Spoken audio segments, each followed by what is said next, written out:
Kate Middleton has not been seen in public, just like walking around. She hasn't been doing any public appearances since Christmas. Right, because she had a surgery. They said she had abdominal surgery and that she would be out for a couple months. But it's left people very curious as to what sort of abdominal surgery takes that many months to recover from.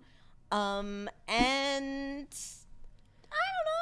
Yeah, and it seems like you got to be in for a dime, in for a dollar. If you're going to give us that much information, you got to go the extra mile and just like close the circle. There's been other stuff going on at the same time with the royals that has had people thinking like, what is going on? William was supposed to deliver a eulogy at his godfather's memorial service. Right. And he backed out at the last minute to attend to quote unquote personal matters. Mm-hmm. That's a pretty serious personal matter if you're skipping a funeral that you were supposed to speak at.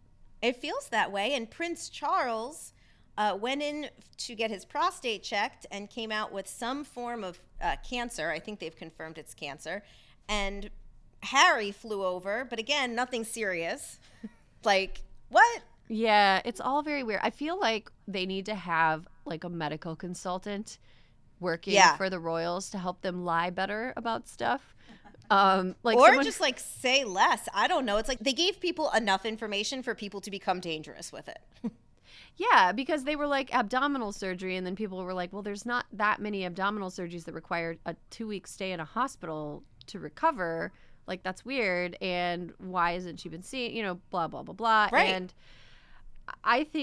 what I think is very funny about the royals is I was listening to coverage of Kate Middleton's like alleged disappearance and then like brief reappearance, which was clearly coordinated. Like, let's shut everybody up and take her around town in the Audi. Yeah, clearly coordinated with like people who knew that she'd be driving by a certain place at a certain time. So the photograph could be snapped and whatever, dispel any rumors.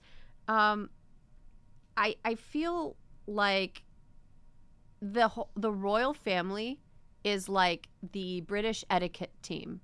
Like their soccer team, and everybody watches and they're like, ooh, that, every time they make a public appearance, it's like a game, like, ooh, did they play this game well, or did they dress right, or did they talk right, or like she curtsied weird or whatever, and they analyze it like it's a post-match analysis. Yeah.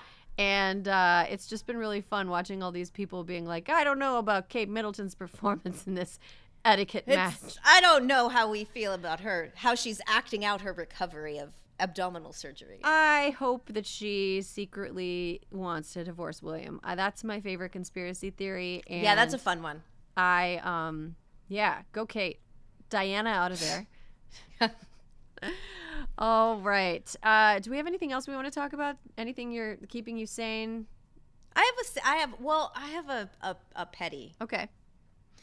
So, Erin, here's the thing. I know none of us want to watch Donald Trump. Like, I don't want to watch Donald Trump. Like, his presidency and having to see his mug on cable news every day was really bad. But then also, when we don't see enough of him, we lose track of some of the batshit stuff that he's saying. Mm-hmm. And I saw something that really gave me pause.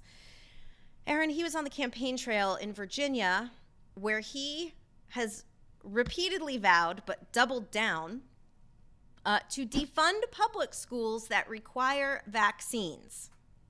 He has said he will not give one penny to any school that has a vaccine mandate, and that he will take all federal funds, away from public schools that require vaccines. In Virginia, like most states, they require measles, mumps, rubella, chickenpox, polio, etc. I find this particularly troubling since his home domicile is the state of Florida, which is in the middle of a fairly troubling measles outbreak. The Florida Surgeon General has told parents to ignore what's going on and keep sending their kids to school, even unvaccinated kids. And just FYI, measles can result in some really fucking horrible pneumonia. Mm-hmm. But these are the idiots that we are dealing with. And while I don't want to talk about him, I did feel like this is a particularly, between Trump saying shit like this and RFK Jr. trolling out there still, I just feel like we're losing sight of some real science.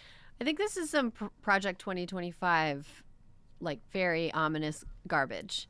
Mm-hmm. I think ultimately taking away faith in public schools and instilling fear in people on all points of the political spectrum. Everyone from like anti-vaxxers to people who have immunocompromised kids who like they want to make it so that more and more people pull their kids out of school.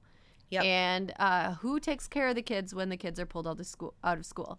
Mom. Who, Erin? Mom. Who? They want us back in the fucking kitchen, and they're trying to like force us in by whatever means necessary. That's the long-term plan, I think. The short-term plan is a bunch of kids are going to get really sick for no reason other than the fact that these people are monsters.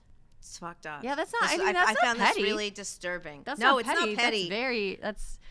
That's very. It kind of falls in the nether region of nothingness because it's not petty and it's certainly not Sanny. I guess it's just like necessary. I don't know. God, what?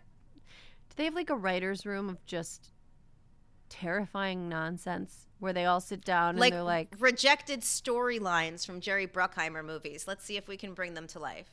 Yeah. Are you bored? Are you trying to create the first scene in like a new pandemic? Like, do you want a new pandemic? Or this is so dumb. Dumbest timeline. Okay. Well, what about you? I have a Sanity corner, actually. Oh, delightful. Yeah, and I'm calling an audible on this one because so I'm reading this book right now that is really, really good. It's called Y/N by Esther Yee. And she's just a fantastic writer. I don't even, it's sort of about this this woman who is living in Berlin who gets obsessed with a member of a K-pop group.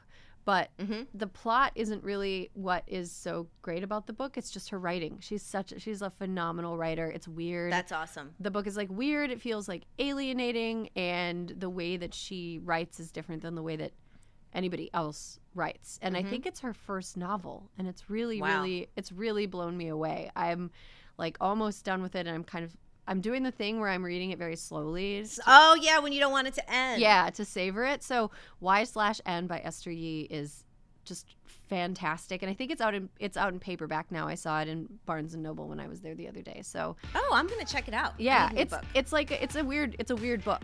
It's a weird book, but it's like kind of mind bendy and cool and really good.